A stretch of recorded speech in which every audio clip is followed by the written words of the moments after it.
নমস্কার, কেমন আছেন সবাই? কুকিং উইথ পূজা চ্যানেলে একটি ব্লগে আপনাদের সকলকে জানাই স্বাগত। আজ শনিবার, এখন বাজে প্রায় 6টা মতো।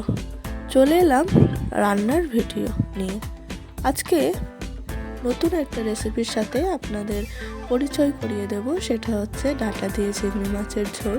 তো কীভাবে রান্নাটা করব, তো বন্ধুরা আপনারা দেখতে থাকেন আর সাথে থাকুন। তাহলে প্রথমেই এখানে দেখতে পাচ্ছেন শাকের যে ডাঁটাটা সেটা কিন্তু ছাড়িয়ে নিচ্ছি। এরপরে লম্বা লম্বা করে ডাঁটাগুলো কেটে নিয়েছি। এরপর আলুগুলোও ঠিক ছাড়িয়ে নিয়ে এরকম লম্বা লম্বা করে কেটে ধুয়ে রেডি করে নেব। আর এইদিকে দেখতে পাচ্ছেন একটা প্লেটে কিন্তু চিংড়ি মাছ আর দুটো কাঁচা লঙ্কা, মানে 2-3টে কাঁচা লঙ্কা মতো নিয়ে নিয়েছি। ডাঁটার আলুটা ধুয়ে নিয়ে জল ঝরাতে দিয়েছি কিছুক্ষণের জন্য। আর এখানে দেখতেই পাচ্ছেন বন্ধুরা, গ্যাসটা অন করে কড়াইটা বসিয়ে দিয়েছি।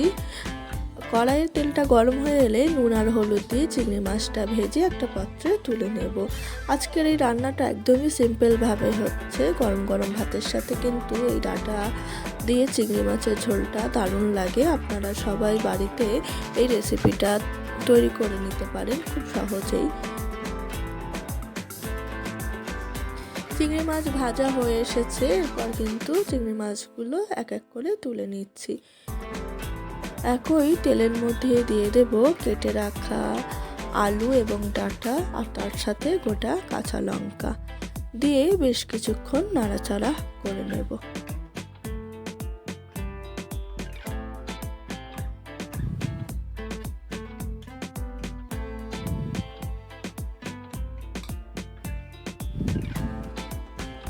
এর মধ্যে দিয়ে দিলাম হলুদ এবং নুন আর জিরের গুঁড়ো।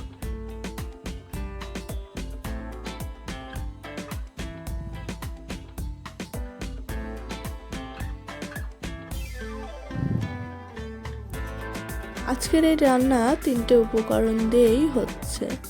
এর মধ্যে আর কোনো রকম মশলা কিন্তু অ্যাড করিনি। যেহেতু রান্নাটা একদমই সিম্পলভাবে করছি, তাই এখানে 3টে উপকরণই ব্যবহার করেছি। ভালো করে নাড়াচাড়া করার পর এর মধ্যে দিয়ে দেব করে রাখা গরম জল।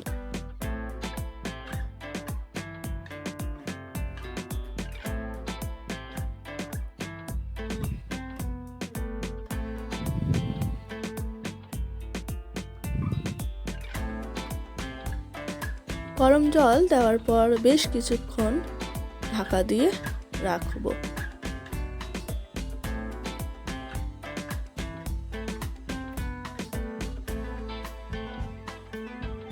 দেখতেই পাচ্ছ এখানে আলু এবং ডাঁটা দিয়ে চিংড়ি মাছের তরকারিটা খুব সুন্দরভাবে ফুটছে। এর মধ্যে দিয়ে দিলাম চিংড়ি মাছ দিয়ে কিছুক্ষণ তরকারিটা ফুটিয়ে নেব।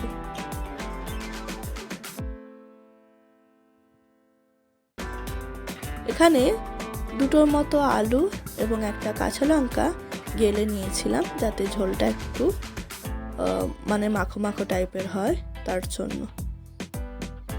এরপরে ফোড়ন দেওয়ার পালা। ফোড়নের জন্য এখানে দিয়ে দিলাম সর্ষের তেল,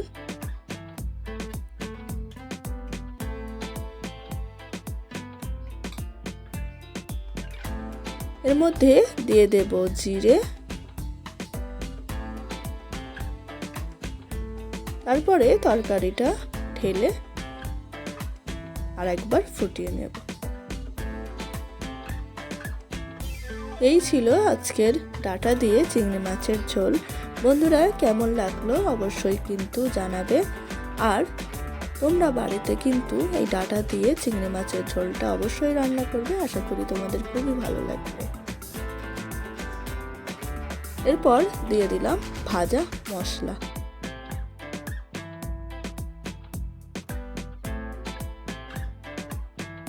একটা অসাধারণ একটা গন্ধ, যেটা বলে বোঝাতে পারবো না।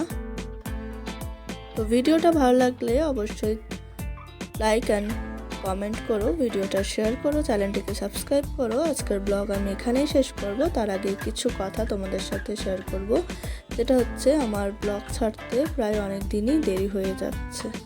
রান্নার ভিডিও বা ব্লগ অনেকটা গ্যাপ থেকে যাচ্ছে বন্ধুরা, সেটা আমি বুঝতে পারছি।